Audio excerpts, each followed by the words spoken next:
to be honest, they were kind of put in a position.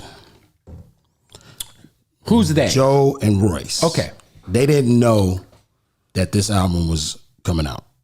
So I kind of afforded them, you know, a little elbow room to be emotional and, you know, try to address it in the best way that they could, being caught off guard to say. You feel me? But point blank, no opinions, no lies, no, just straight facts. I brought the deal to the table, okay?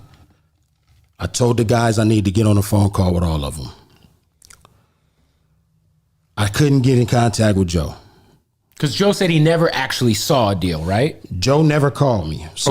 So I got on Twitter and I said, hey guys, because I talked to my supporters. You're very active on Twitter. On Twitter. Very daily. much, 100%. So I said, hey guys, I didn't tell them about the deal. Mm-hmm. I just like, yo, y'all want to see the gang back together. I'm giving everybody 48 hours to call me. Okay. 48 hours went by. Royce hit me. Yo, what's going on? That's when I said, yo, this is what's going on. I got this deal. It's a great opportunity for us. There's ownership involved. You know, we're going to be able to do our thing, roll it out how we want to roll it out. Everything is laid out. You know, we good. All right. We just need to all get on the phone. So he calls Joe.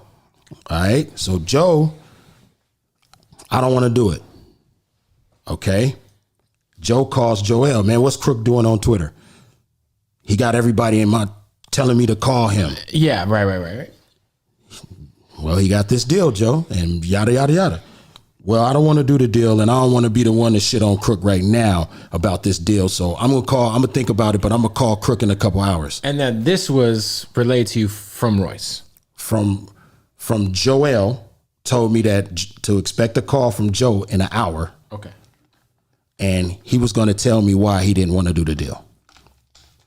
Assuming you never got the call. Never got the call. Just tell me what you want. We've all been in the game past 20-something years. We know what contracts look like. Tell me exactly what you want. We'll put it in the contract, and then we'll start from there. We'll start from what you want, Joe. Wherever you want. Mm-hmm. You know what I mean? And I was doing that, honestly, as a courtesy to Royce, because I got love for Royce. You know what I mean? I already was at a point where this was my last time ever trying to do business with Joe Budden again. All of us went in as supposedly free agents to sign this deal with Shady. And come to find out, Joe was under paperwork. He said that they forged his signature, and that wasn't him. And the group was put on a shelf for a minute while he was fighting Amalgam Digital in court. And we were waiting on Joe because we couldn't move forward. Now, here we are with a brand new deal with Shady Records, and we can't even really move forward as a group because we got to wait on Joe in court. And that took months, let me tell you. That took months, right? So after the signature expert determined that was his signature on the contract, we was able to figure out how, you know, to move forward after that. You know what I mean? Forward. And when I brought this last and final opportunity to the table, and you telling me that I gotta wait on Joe doesn't like it. He wants to do some other kind of deal.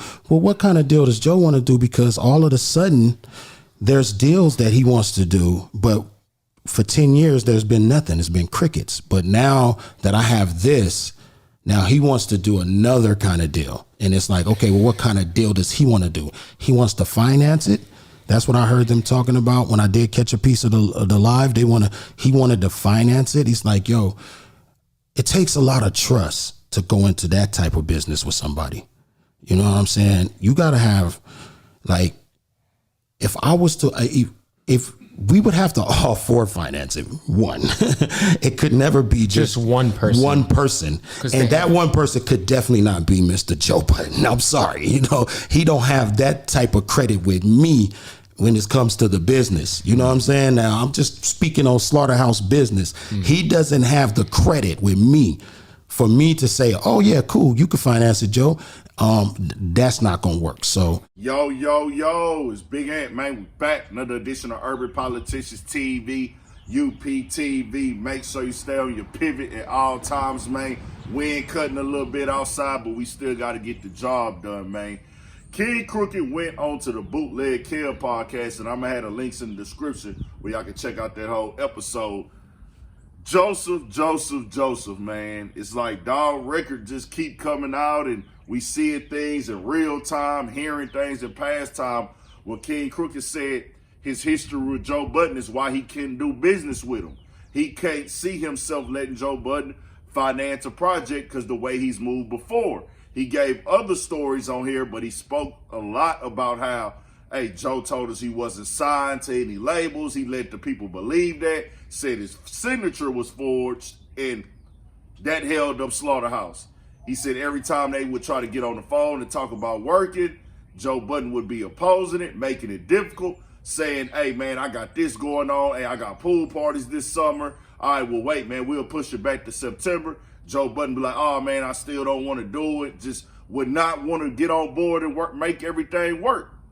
But now that King Crooked comes with a deal, comes with an opportunity, now Joe is saying, well, oh, nah, man, I got an idea for the deal now. And it's like, basically you trying to make everything difficult. It's, to me, what it seems like, Joe is on some time where he rocks with everything as far as the music side of shit, but he doesn't want it to go, but he doesn't want to rap anymore. Joe has made it very clear. I've had people sending me videos again, DMing me videos of Joe saying he's not going to rap, he's not getting in the booth, he's not doing music, but he just doesn't want Slaughterhouse to continue on without him. King Crooked made it very clear, this is not a Slaughterhouse album. It's not that. This is me and Joel giving the fans what they want. I went to Twitter, tried to get everybody on board. Joe didn't want to do that deal. Royce chose his side, like, hey, if Joe ain't rapping, I ain't rapping. And it's pretty much understood right there. Joe been giving Slaughterhouse trouble. King Crooked said, hey, Joe, like different people in the groups were friends. Like these two might be friends, but not be friends with this one. It's like we were a group, but we were never really like friends as a whole. Say Joe Budden made a lot of things difficult, man, throughout the whole time. From the contracts, being signed to other labels, lying about it, then having this going on. He said he don't even want to get lawyers involved. This is what King Crooked said. Hey, bro, we'll give Joe what he wants. Tell me what he wants. We'll make it happen.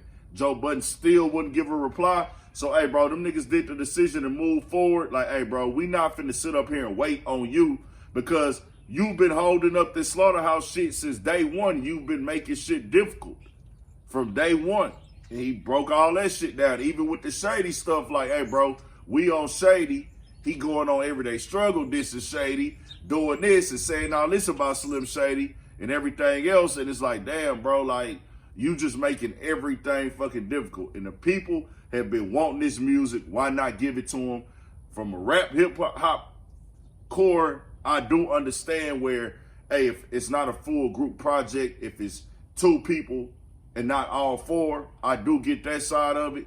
And they did play off the Slaughterhouse name and the content, but it is their story just as much as it is Joe's. We've seen Joe do this type of shit multiple times. Hey, to be honest with you, it's like we watching a TV show with Joe. That nigga gonna do some fucked up shit, some crazy shit, some wild shit, some shit that'll piss you off. But then at the same time, he'll say some real shit. He'll say some entertaining shit. It's like this nigga's the villain guy and this nigga's the smart guy. Then he could be the asshole. Then he could be the funny nigga all in one. And this is why Joe Budden is still relevant and popping in the podcast space. This is probably the best thing happened to Joe Budden becoming a podcaster. And it's probably good he doesn't rap anymore because now we get to see this side of Joe. You are way better at entertaining us with your bullshit than you is at rapping. And that nigga can rap his ass off. Joe Budden cold with the mic, but he's a better entertainer at this. I'm going to start calling Joe motherfucking Controversial Joey. Controversial Joey. That'll be a good rap name for Joe. Controversial Joey, bro. Because that nigga there go keep some bullshit going, dog. Like, straight up. Make sure you stay on your pivot at all times, mate. We got more videos coming. Tell me what y'all think about this in the comment section. Hit the like button, subscribe, turn the notifications on to catch this shit when we drop it, man. 1,000 for shit show. Stay on your pivot.